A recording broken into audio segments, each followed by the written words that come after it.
Resident Evil is one of the longest running horror game franchises out there, especially if you consider how many of the older ones either died along the way or stopped being horror franchises altogether. And in its first quarter century, Resident Evil has innovated and changed the landscape of not just horror games, but video games as a whole over and over again. RE1 was quite literally genre-defining. Other games existed in the survival horror framework before it, but Resident Evil refined and codified what is now a 3-decade-old genre that remains popular even today. That's amazing work. RE4 was so beloved and popular that it helped inspire many more titles to adopt this style of third-person, over-the-shoulder shooting that became a mainstay in shooties for basically an entire console generation, horror or otherwise. And even later, after crapping its pants in front of everyone and PT disappearing into thin air, the Resident Evil series returned with RE7, dominating the space as the only AAA horror franchise left standing, and is likely responsible for Silent Hill and Dead Space's revival. At least for a little bit, I'll never not be sour about this. All this to say, Resident Evil's got the sauce. It's got excellent design and vision, and it's one of the most influential video game franchises, period. End of story, close the book, end the video. But while a lot of the Resident Evil series could be seen as one of the best franchises in video game history, the pioneer that forges ahead and makes new horrors, new genres, sometimes entirely separate game series that are also incredibly successful, look it up, it's a fun story. The newest game in the series isn't a pioneer in the same way as its priors. Indeed, looking at the gameplay styles of Requiem, this game is very intentionally a callback to older titles in the series, with our first protagonist, Grace, echoing the gameplay conventions of the oldest and most recent trilogies, and Leon echoing the middle trilogy, with all the good and bad that brings with it too. This makes sense when you consider the game's title. A requiem is the name for both the ceremony that Catholics perform for their dead, and the name of the music played during one. The finale to the third trilogy in this storied franchise is feeling a bit nostalgic. This game is a funeral, and it's looking back through its history before putting some parts of the Resident Evil series to rest. But who or what is being laid to rest, we'll have to wait until later in the video. Where Resident Evil Requiem chooses to think ahead is in the minutia, how the zombies move and behave, little moments that add style or personality to our dual protagonists, and especially in the story department, which is not one of RE's historic strong suits. Stop me if you heard this one before. For all the prestige and pedigree of this massive horror franchise, the RE series has also gained a reputation for being a little bit stupid. A lot of this is a consequence of planning. The RE studio knows where to best use their time and resources. Most gamers don't actually beat like any video game, so making a killer opening is far more important than a stellar ending, and they've always banked on this strategy to great success. But this does mean the RE series as a whole is uneven. Most games suffer from a campy back half that increases the action while reducing the horror of the beginning to just a simmer, and often feels the need to tie everything back into the overall series in some way. This game is no different in that regard. Campy, action-y back and universe tie-ins are the norm, but more thought was put into it this time. More emotion, more intrigue. Resident Evil's got a Resident Evil, but rather than the end being a foregone conclusion, let's make the player care about what's actually happening this time. And the central piece that makes all this work is none other than Grace Ashcroft. In case you've been under a rock for a wee bit, Resident Evil Requiem is split between two protagonists. Action hero extraordinaire and everyone's favorite sopping wet meow meow Leon Kennedy, and the aforementioned Miss Ashcroft, a mentally ill pencil pusher who has no business being the main character of a Resident Evil game, and Ethan Winters with a lot more personality. These two control in fundamentally different ways, which does a fantastic job differentiating between our leads and their respective strengths and weaknesses. They're both fun in their own ways, and I think the game is stronger for that contrast. But with all that said, look, let's just get this out of the way. Leon, I love ya. You're a dream to play. I loved your remix, and you got a perfect ass, but at the end of the day, Grace is better than Leon. Not in terms of personality, I was clapping and giggling every time Leon was on screen, but Grace is a wonderful protagonist for a horror game, and her mechanics are perfect for eliciting unease and fear, as well as encouraging the player to engage with the story on its terms. Grace is the linchpin that makes this game work, and every aspect of the experience, from the design to the story, feeds back into making you embody the role of Grace in the narrative. Hello, hi, howdy, hello, I am Superdude, and that's the purpose of this video, talking about how the mechanics and the story fold into making Grace a quintessential and important character to Requiem's story. So, let's get into it. What does it feel like to play as Grace?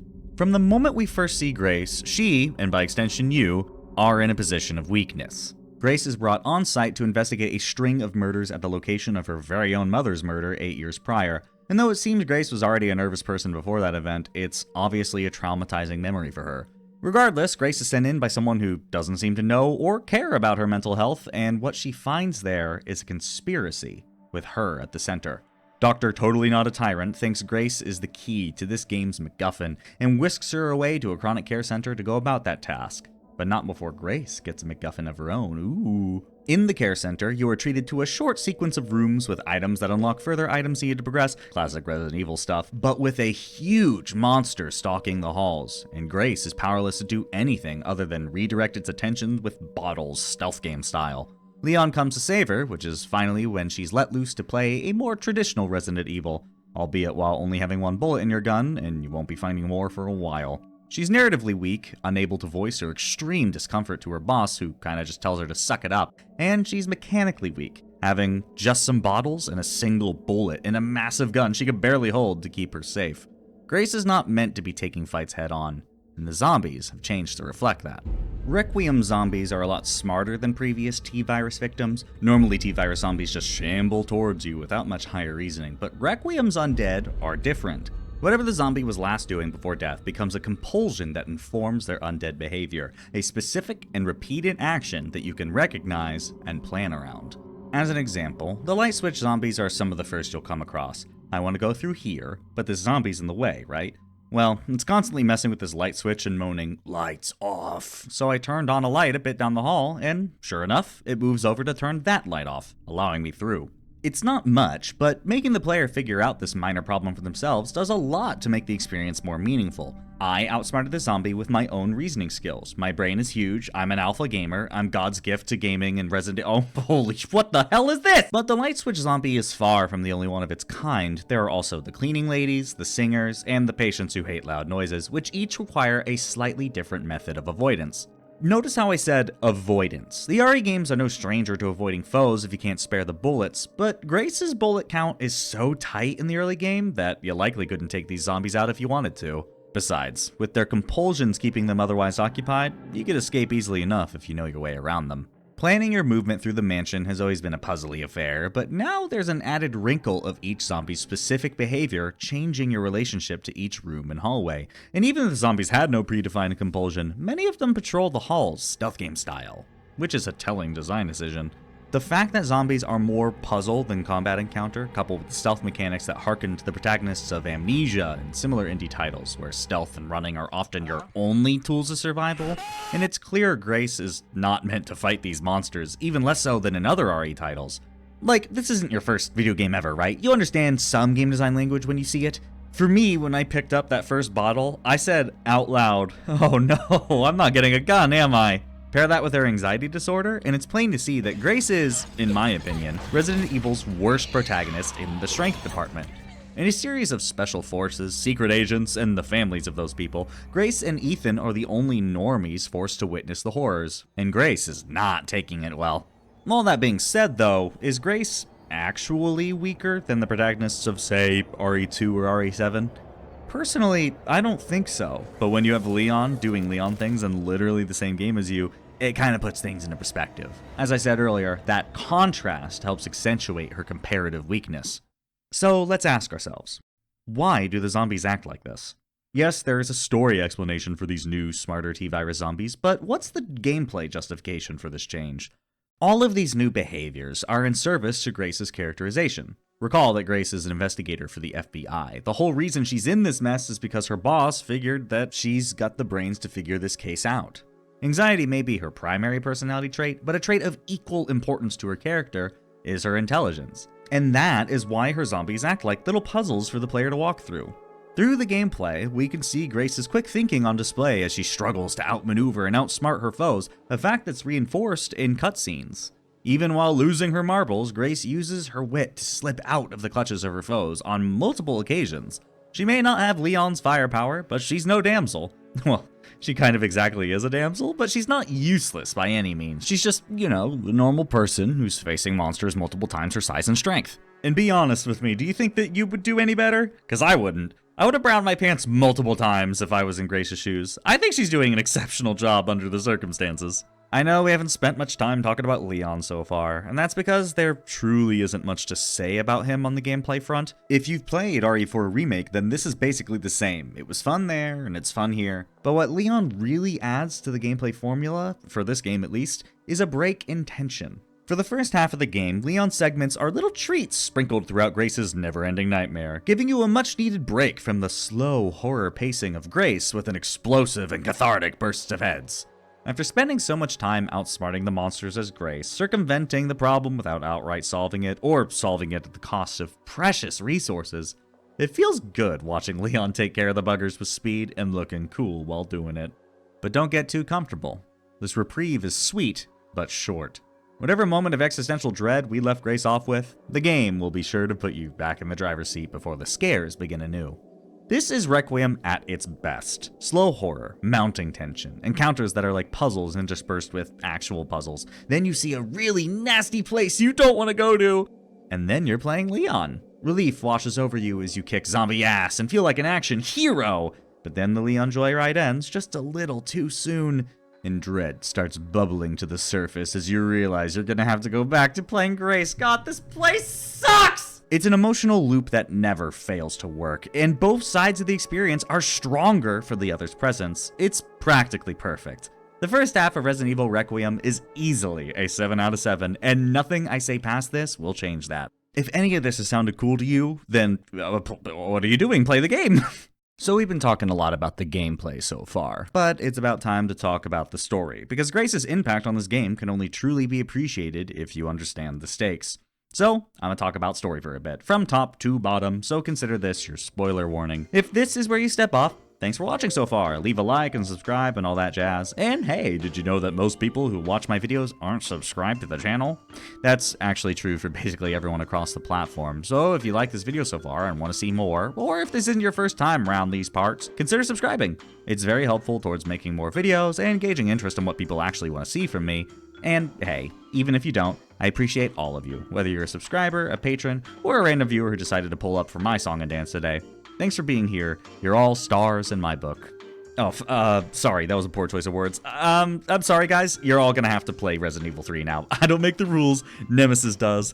Go have fun. It's better than you think. Don't listen to the reviews. So I've already filled you in at the beginning of the story. Grace is sent off to investigate some murders. She's captured and ends up in a zombified care center. By the midpoint of the game, we've met a blind girl, two actually. Grace learns the thing she's supposed to unlock is called Elpis, and she was successfully recaptured by Dr. Not a Tyrant, and also a guy that looks suspiciously like Wesker. And the princess is moved to another castle before the bulk of the mid-game where we play as Leon for hours and hours.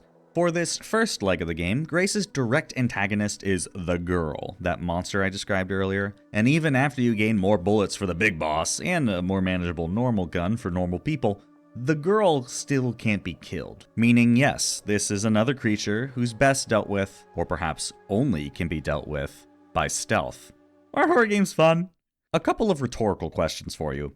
Where did this thing come from? What is it even? It's one of the most monstrous things we faced in this first half, and yet it's still very human looking, complete with a little gown. If you know the answer to any of these questions, fantastic, here's your gold star. If you don't worry, we'll revisit this. I just want you to be thinking about it in the background as we keep going. You're a very good listener, by the way. And you know what? Just for that, you deserve a gold star too. Love you. During the Leon Power Hours, Grace is fed a lot of information by our two baddies, whose real names are Dr. Gideon and Zeno, about the lengths they've gone through to obtain Elpis, Spencer's final weapon. And Gideon is working with the Connections, the corporate baddie replacing Umbrella as background antagonist since at least RE7, represented here by Zeno, to take it for themselves. On Leon's side of things, his story is simpler. He's trying to save Grace, true, but his stake in this fight is a lot more personal. The murders Grace was sent to investigate aren't murders at all, but gruesome deaths from an autoimmune disease. Gideon calls it Raccoon City's curse. The T-virus, having laid dormant in survivors' bodies for decades at this point, has mutated into something more potent. It doesn't zombify you, but it slowly saps your strength until you die. Very reminiscent of tuberculosis in our real-world context, which, by the way, completely unrelated, but y'all should read Everything is Tuberculosis by John Green. Really fantastic book. into sociology and things like, I don't have to tell you guys this. I should remove this. Leon was in Raccoon City in RE2, so he's got it. And so does Shelly. Remember Shelly? She's in this game. Anyway, as the game progresses, Leon's disease also progresses. He's in a bad way when he finally catches up to Grace and Zeno. And despite that, Leon is so badass that he manages to outsmart Zeno and save Grace in the process. But that trick's not gonna work a second time. Not in the condition he's in. That means it's time, once again, to take on the role of Grace. It's been hours since we've last been in the anxiety seat, and it feels so good to be back, y'all. Having to stealth your way out of the vision cones of not just zombies, but lickers as well, an enemy type that's so much faster and stronger than your average zombie that Grace basically can't win in a straightforward fight. This is amazing! The survival horror formula is a fantastic genre, and it turns out the one thing you could do to make me love it more is place it beside the RE4's action shooter hijinks. Both playstyles sitting beside each other do so much to complement the other. I was stoked to be back in the hot seat for a bit, and it is here, as we are controlling Grace, that the story unfolds for the player. In the floppy disk Grace found in the first hour of the game, a MacGuffin within a MacGuffin if you will, the secret Grace's mother kept from her all those years is finally revealed. Oswell E. Spencer, the CEO of Umbrella Corp, and the man responsible for every virus in the series, if not directly, then causally, made Elpis as a way to make amends for what he's done. After destroying an entire city with his bioweapons, and Umbrella's subsequent meltdown due to the backlash for, destroying that city, Spencer felt regret in the twilight of his life, and said Elpis was meant to represent its namesake. After opening Pandora's box and releasing all the wickedness upon the world, all that was left inside was Elpis, the goddess of hope. Grace is then introduced as an adoptive daughter of Spencer's who's not special in any way. Not a eugenics uber baby, just a normal girl. One life he could make better after worsening so many others. This baby is passed on to the interviewer, Alyssa Ashcroft, and the tape ends. Now, here's the question. Is Spencer being frank with the interviewer here? Spencer has, throughout the series, proven himself to be a ruthless monster, hell-bent on achieving humanity's evolution and immortality through, let's call it, forced evolution, and he knows his company's survival is important to that work. He's also aware of the press's role in the company's bottom line and Miss Ashcroft's part in that machine. This could all be an act put on for Umbrella's public image, and previous games in the series lend credence to this interpretation. But Grace complicates matters. Why would he care for this girl if not for genuine regret? Is this a genuine face turn for Spencer? Or another ploy? And that's a genuine question, by the way, because if you actually played the game, within the hour of receiving this information, Leon and Grace will once again face Zeno, and the task of opening Elpis comes with a genuine choice, informed by how much you've been paying attention, and your thoughts on who Spencer was near the end of his life. You know what, for fun? Go ahead and leave what choice you would make in the comments. Let's see if you get it right. Requiem's story isn't spoon-fed to the player exactly. There are multiple instances in the story where something is obviously true, but you'll never find a document outright saying it. Remember the girl from earlier? For those who don't know, the evidence overwhelmingly suggests that Emily's friend, now conspicuously absent from the other cell, turned into this monster. The hole in the wall, the girl grabbing Emily and pulling her to a safe space, not harming her in any way, despite the fact that she had a plethora of chances to do so. Speaking of plethoras, there are many documents laid all over the game making very clear that these two things are linked. I'm willing to bet everyone who played the game knows for a fact that that girl and this girl are the same girl. But they never outright say it. Same with Zeno. You can find documents talking about cloning, and yes, Zeno looks like and has the power set of one Albert Wesker, but they don't outright say that he is a clone of Wesker. I think this is another tactic to make the game more closely align with the power set of Grace. Requiem is full of secrets. Who is this new bad guy? Where am I? What is Elpis? What do they want with me? Who is this monster? Why is it called the girl in the game's figure menu? Is that Wesker again? And of course, is Spencer being honest about Elpis? Like I said, a lot of these mysteries aren't hard to figure out, but the fact that the game requires you to make that final leap in logic yourself is telling. Grace is an investigator. It's her job to figure things out, and you've had to do the same throughout the game to understand what's going on. And all this theorizing and deducing ends in this moment. Have you figured out what Elpis is? It's a powerful moment, and it serves as the climax for Grace's character. If you chose correctly, and it's a big if on that, choosing wrong basically ends in a horrible, horrible game over. Here's the correct answer if you guessed earlier.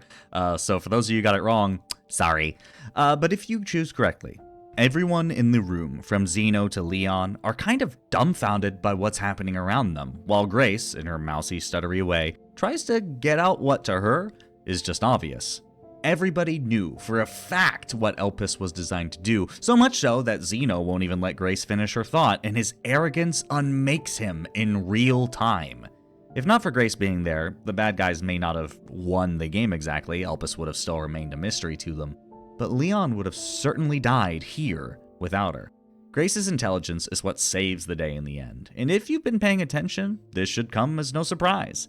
After all, you, as Grace, have been outsmarting the zombies all game long, moving past droves of them without firing a single bullet, figuring out the hidden meaning behind the girl, Elpis, Spencer's final secret, Zeno's true identity, potentially.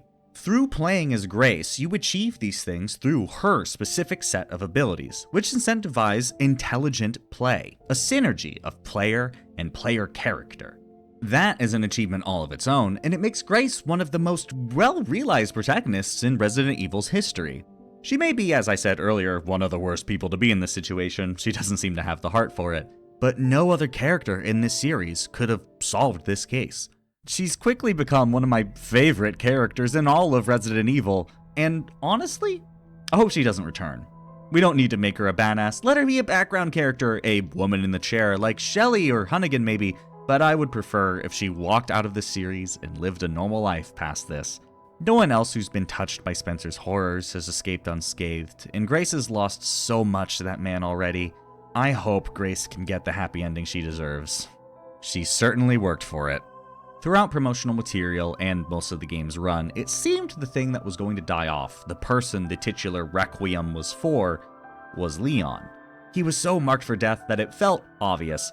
Too obvious, perhaps. I don't know about you, but once I entered what I can only call the Batman Arkham City death hallway, I knew he was going to be fine.